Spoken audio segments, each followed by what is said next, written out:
Yeah. And then speaking of which, of course, Tom, you recently did exactly that. I loved. Thank you for hooking me up, and you sent me over your Timewalker. So that was pretty interesting. It's a fantastic story as well that you did, but it was really neat too because you went ahead and did the small press with that. So that one came out with Journal Stone, which I thought was great. So you got me in touch with their book editor, Scarlett, which was cool because I've had a bit of history with one of their components with Hell Notes. I used to do a lot of reviews and interviews and things for them, so it was really cool to kind of get back in touch with them again and to see what they're doing. Obviously, they're still doing great things because they're publishing guys like you. Well, So the story behind Timewalker, I mean, it's not total compelling story, but um, I'm friends with this guy Tony Eldridge. He's a producer out in Hollywood. His wife Tori is a writer, and oh God, we were at the Stoker Cons in Grand Rapids, so it's got to be like 2 years ago now. okay. And I get a call from him, and he says, "Tom, I just bought Weird Tales. I just bought the rights to Weird Tales, and I have 2 partners, and they were all 3 like Hollywood producer guys, Okay. and we're gonna bring back Weird Tales. We want it to be like the original Weird Tales, and we want some traditional homage, Weird Tales, And he says, would you be interested in doing like a novella length thing that we could serialize over 1 or 2 issues, to keep the to launch the magazine?" Yeah. And I said, "Yeah, I'll come up with something, no problem. I'll do something." And so I wrote this novella, Timewalker, and I because a lot of times the old Weird Tales stuff, they would deal with kind of semi-historical weird alternate realities and stuff. So I said, I'll put this all together. And of course it had some dinosaurs in it. So, who's dinosaurs? What's not to like, right? Right. 100%. Yeah. So I put the thing together. I sent it off to them, and I don't hear. My agent sent it actually, and I waited 6 or 8 months, and it's like it tipped over the event horizon of a black hole. I heard nothing, right? Yeah. Nothing. So my agent calls Tony, and Tony says, "Oh, well, we have an editor now. It's Jonathan Mayberry. Direct all your stuff to him." Oh boy. So I call. Yeah, Jonathan's a great guy. I really like him. So I actually called him, and I said, "Jonathan, what's going on?" And he says, "Oh, well, I don't want to tell tales out of school, but the 3 guys that are the producers, they have different visions for the public, the history, the future of the publication, and nobody's getting along, and they got 1 issue in the hopper that's going to come out, but," he says, "I think things are going to be on hold for a while." So I said, "Well, Tony commissioned this. I wrote it, and I need to get paid, right?" I mean, and after that, you can wallpaper your bathroom with it. You can do anything you want with it. But you asked me to write this. I wrote it. I delivered. So now somebody's got to deliver. Time to buck up. Yeah. So my agent, he got it all worked out. I got paid. And I also got a provision saying that, if the magazine doesn't come out in an X amount of time, I can send it somewhere else. Okay. Because, it's just sitting there. It's just stewing in its own juices for like 18 months, It's starting to feel like a dinosaur at this point. Right. And I said, come on. So we worked it all out that even if I sold it somewhere else, they would eventually publish it as a reprint in Weird Tales.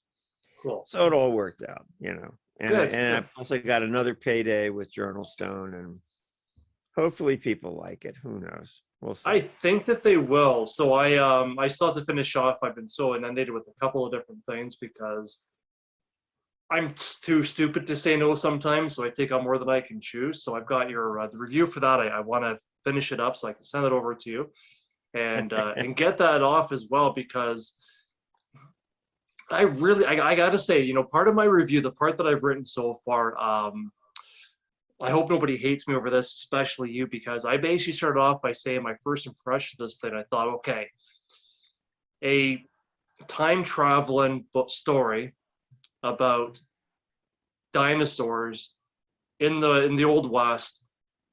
That's just plain weird. How is this gonna go? There's so many things thrown against the wall here. I don't even know what kind of story this is. I'm not so sure. Oh, Tom wrote it. You know, I know it's going to be well written. So I guess if there's ever a time that I'm going to probably enjoy a time traveling dinosaur story set in the West, this might be it. So I jumped in and I thought, hey, it's a novella. So it's like, it's not like I'm going to be spending a month reading this thing. So let's check it out here. And I'm so glad it did. And I think, and I hope that a lot of people will be just as surprised as I were.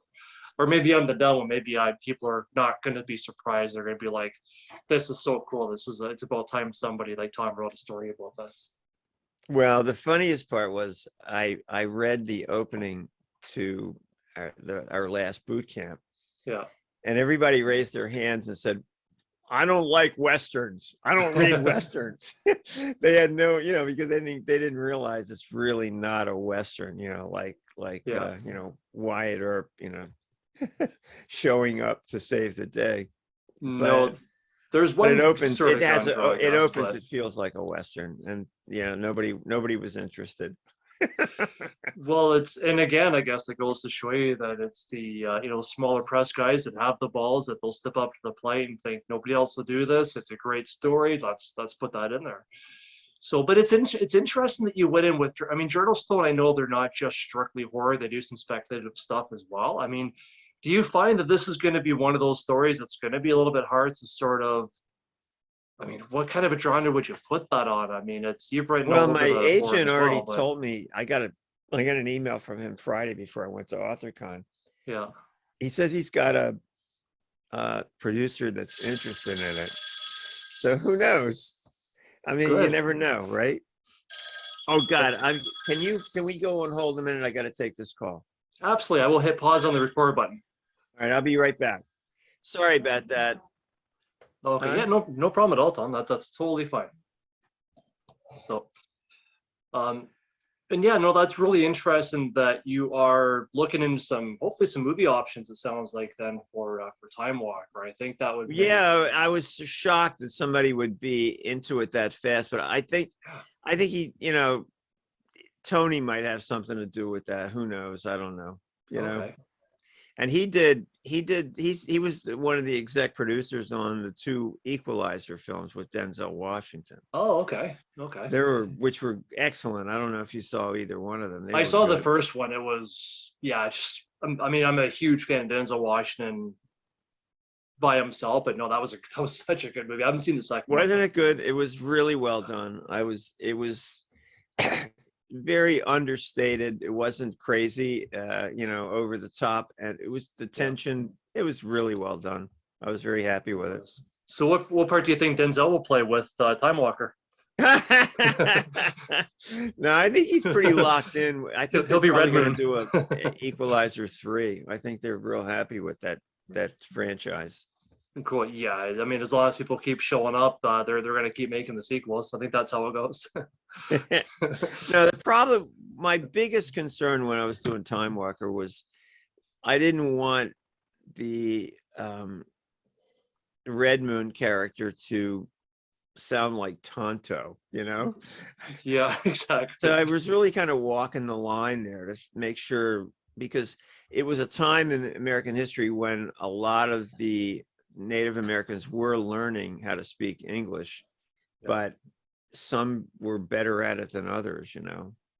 Right, right. Yeah, the ones that I guess are more, I don't know if you call it open-minded or more adaptive, that were. They were more adaptive, definitely.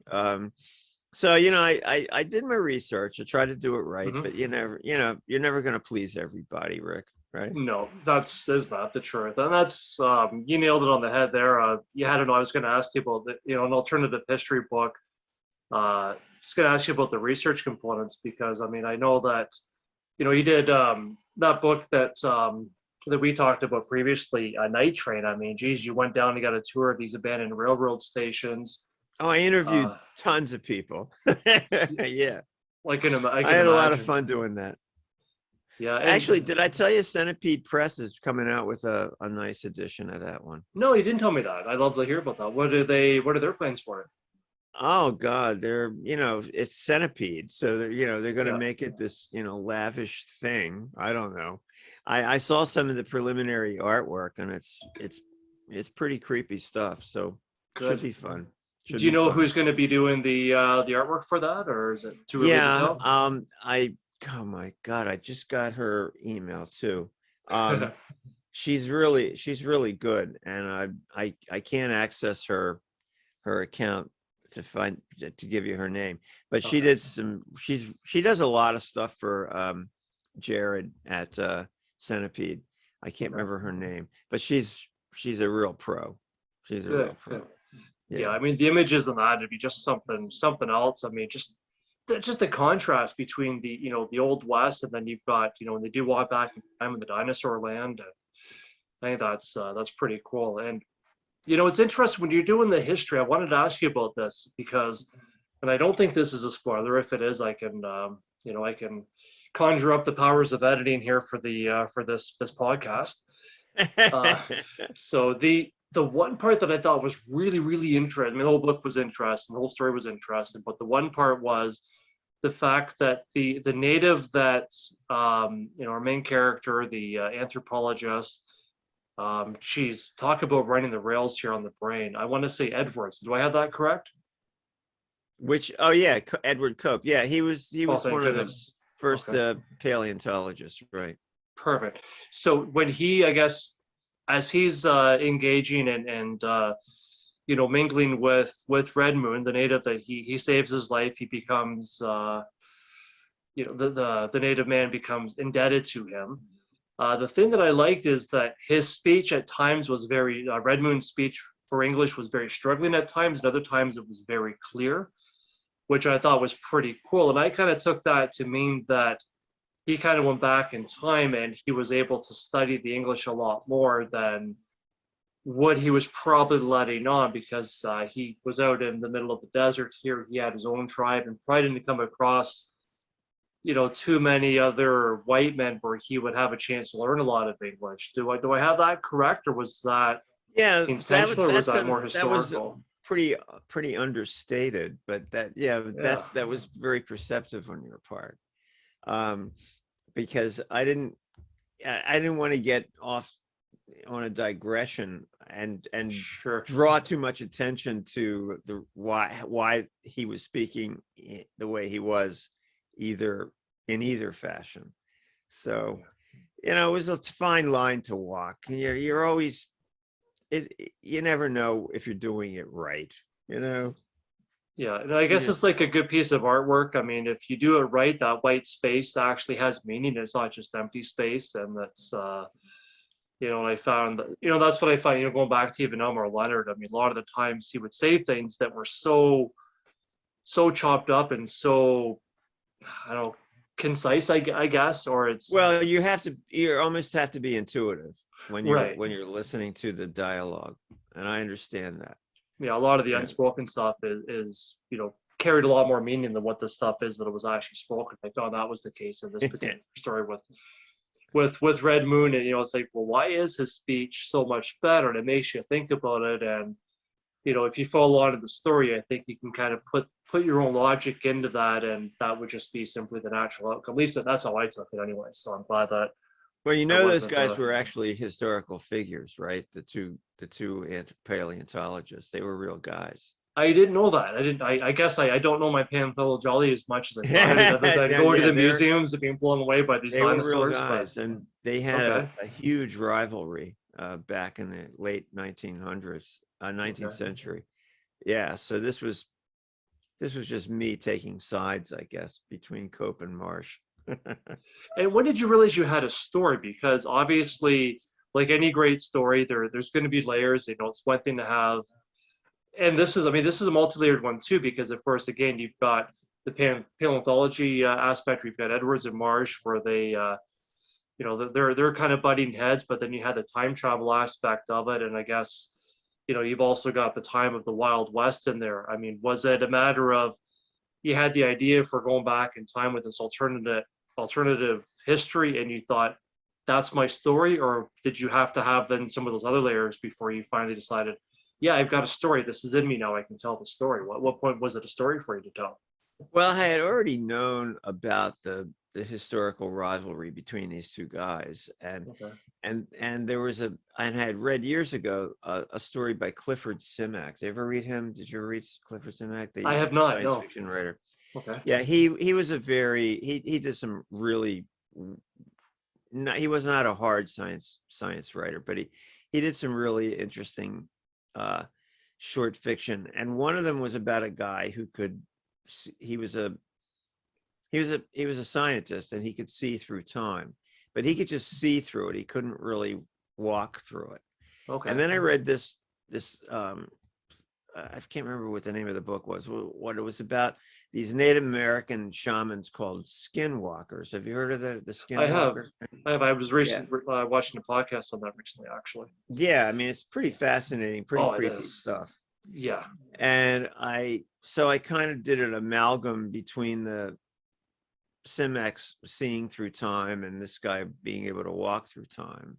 Okay. And and then I said it just all kind of loosely came together. I don't know if it works or not, but you throw it up on the wall and you see what happens. And you know, hopefully it was well written enough to keep people's attention anyway. And the ending, I had no idea how it was going to end, and then it just kind of worked.